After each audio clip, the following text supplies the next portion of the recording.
Halo teman-teman semua, bertemu lagi dengan saya Fani Pramuditya di topik Active Listening atau mendengarkan dengan aktif. Dalam topik ini teman-teman akan belajar tentang yang pertama, apa itu Active Listening, kemudian mengapa Active Listening itu penting, yang ketiga, hambatan dalam Active Listening, yang keempat, cara meningkatkan kemampuan Active Listening. Namun, sebelum kita melanjutkan ke topik materi, kita melihat video ilustrasi berikut ini. Yang akan cocok untuk menerima kredit individu ini dan cukup dijelaskan secara jelas di PPT yang sudah saya buat, bisa akan baca. Mungkin dari PPT yang saya buat, adakah pertanyaan? Oke, ada dua nih. Mau siapa dulu nih? Oh iya, kamu dulu nggak apa-apa. Oh, oke. Gini Pak. Jadi ada suatu kasus itu di mana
Mendengarkan memiliki peranan penting dalam komunikasi.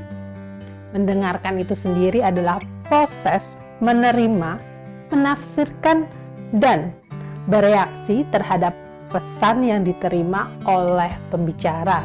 Menurut Mendelssohn, dari total waktu yang dihabiskan untuk berkomunikasi, mendengarkan memakan waktu 40-50%. Nah, jadi teman-teman bisa lihat ya bagaimana mendengarkan ini sangat penting dalam berkomunikasi. Selanjutnya, hal dasar untuk menjadi seorang pendengar yang baik antara lain, yang pertama, teman-teman harus memiliki intensity atau memiliki perhatian yang penuh kepada lawan bicara. Yang kedua, empati. Dalam memahami orang lain dibutuhkan kecerdasan emosional teman-teman dalam mendengarkan. Yang ketiga adalah acceptance atau mau bekerja sama. Yang keempat, recognizing for the completeness atau memahami dan bertanggung jawab sepenuhnya terhadap informasi yang diberikan. Lalu, mengapa active listening itu penting? Penerapan active listening pada kehidupan bersosialisasi akan membawa pengaruh positif antara lain. Yang pertama, dengan active listening, teman-teman dapat membangun relasi atau hubungan yang baik dengan orang lain. Dengan menjadi pendengar yang baik untuk orang lain, maka orang tersebut akan merasa dihargai, sehingga akan membentuk ikatan ataupun bonding dengan teman-teman. Yang kedua, memahami permasalahan yang diutarakan dengan baik serta dapat mengatasi permasalahan. Bagaimana hal itu bisa terjadi? Dengan mendengarkan secara aktif, kita mampu menyerap informasi dengan lebih baik, sehingga kita mampu mengenali permasalahan yang dikemukakan oleh lawan bicara kita, bahkan kita dapat memberikan solusi yang efektif terhadap permasalahan tersebut. Yang ketiga, dengan active listening akan mengendalikan emosi yang tidak pantas untuk dikeluarkan atau akan berdampak merugikan kedua belah pihak. Kenapa hal itu bisa terjadi? Sebagai contoh, dengan teman-teman melakukan active listening, teman-teman akan menahan diri untuk belum berkomentar sebelum teman-teman diberikan kesempatan. Hal ini dapat menghindari adanya kesalahpahaman yang seringkali terjadi akibat teman-teman memotong pembicaraan. Meskipun active listening sangat dibutuhkan, akan tetapi terdapat beberapa kebiasaan yang mengganggu dan seringkali tidak disadari. Di antaranya adalah yang pertama, memotong pembicaraan. Seringkali orang tidak sabar dan ingin cepat-cepat sampai ke kesimpulan sehingga dia memotong pembicaraan. Yang kedua, mendahului kesimpulan dari pembicara.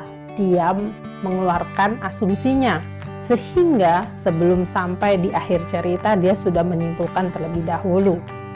Yang ketiga, menambahkan cerita Anda dengan cerita orang lain dengan kesan bahwa teman-teman merendahkan orang lain tersebut.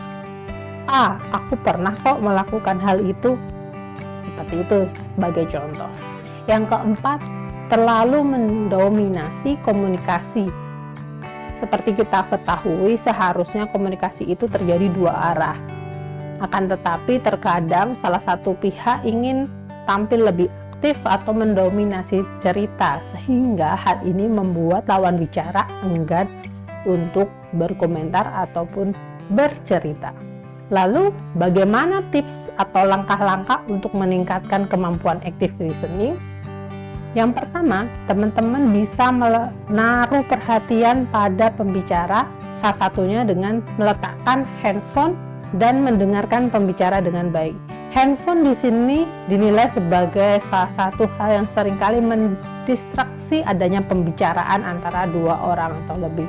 Yang kedua, tunjukkan keaktifan pada diskusi, yaitu dengan memberikan feedback meskipun hanya dengan anggukan atau dengan mengiyakan informasi yang disampaikan.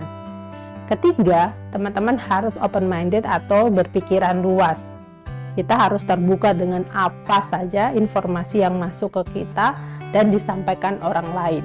Yang keempat, jangan asal menginterupsi atau menyela pembicaraan. Tunggu hingga pembicara memberikan kesempatan kepada kita untuk berbicara. Yang kelima, mencoba berempati dengan memahami perasaan dari orang yang sedang bercerita dan berikan respon sesuai dengan kondisi yang saat itu diceritakan. Misalkan teman kita atau lawan bicara kita sedang sedih, kita harus selayaknya merespon dengan mimik muka yang sedih pula atau tidak dengan tertawa atau senyum seperti itu. Itulah teman-teman kenapa kita harus meningkatkan kemampuan kita untuk active listening atau mendengarkan dengan aktif. Karena dengan mendengarkan dengan aktif, kita dapat memahami dan menghargai orang lain dengan lebih baik.